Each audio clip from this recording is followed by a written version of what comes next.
Hey traders, it's Stephen Brooks, and today we're going to be covering the top of the dot-com bubble in 2000 compared to where we are today, right in the middle of May of 2020 when it comes to the stock market. Now, as I read these articles on Yahoo Finance, Motley Fool, I watch CNBC, and I hear these reporters, these analysts who have never placed a single trade in their entire life, talking about how overvalued we are today in the stock market in 2020 compared to where we were in 2000. And one of the biggest things that they point to is the fact that right now in the S&P 500, the five biggest names, that is Microsoft, Apple, Amazon, Google, and Facebook in terms of market capitalization, right now make up 23% of the S&P 500, which, as they say, is so ridiculous and can't happen because the last time something like that happened, at the height of the dot-com bubble, the five largest companies in terms of market capitalization, Microsoft, General Electric, Cisco, Intel, and Walmart, they made up 18% of the S&P 500. So, of course,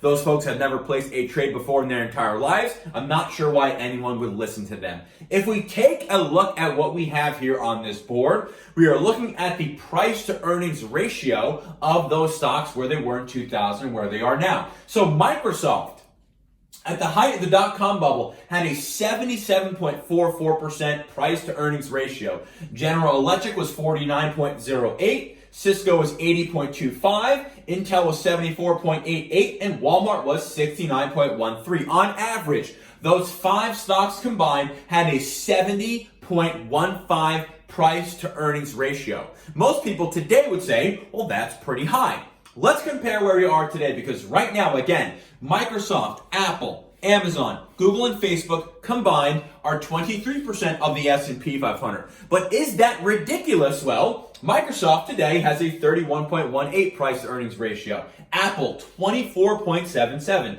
Amazon, 115.36. Google, 28.49. And Facebook, 29.36. For a total average price to earnings ratio of 45.83. So what do you think is more overvalued?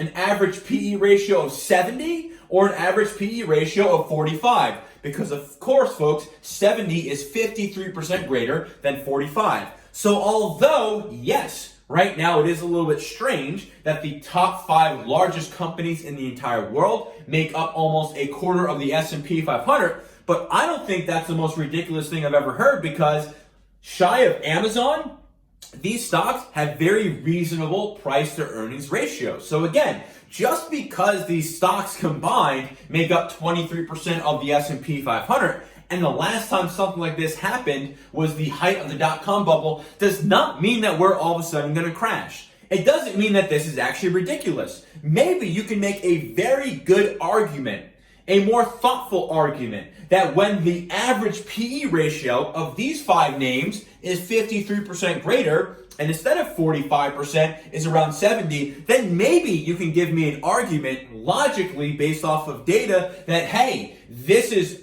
really, really way too much. But again, folks, on an apples to apples comparison, although yes, those five stocks today make up 23% of the S&P 500, where 20 years ago they made up 18%, at that time, that 18% was ridiculously more overvalued than where we are today. So rather than just looking at something that is very much fluff and doesn't actually add any value to anyone and is not database, excuse me, let's wait and see until this price to earnings ratio gets crazy. And then maybe we can say, oh, this is getting out of hand or not. So don't just look at some of the crazy headlines. Don't just believe everything you see out there, especially when the information that you're getting is from folks who have never placed a single trade in their entire lives.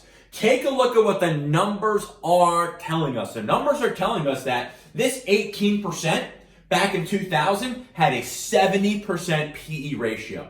The 23% now in 2000 only has a 45% PE ratio. So on an apples to apples comparison, this, where we are today, looks much more realistic, and this, where we were in 2000, looks way more overvalued than where we are today.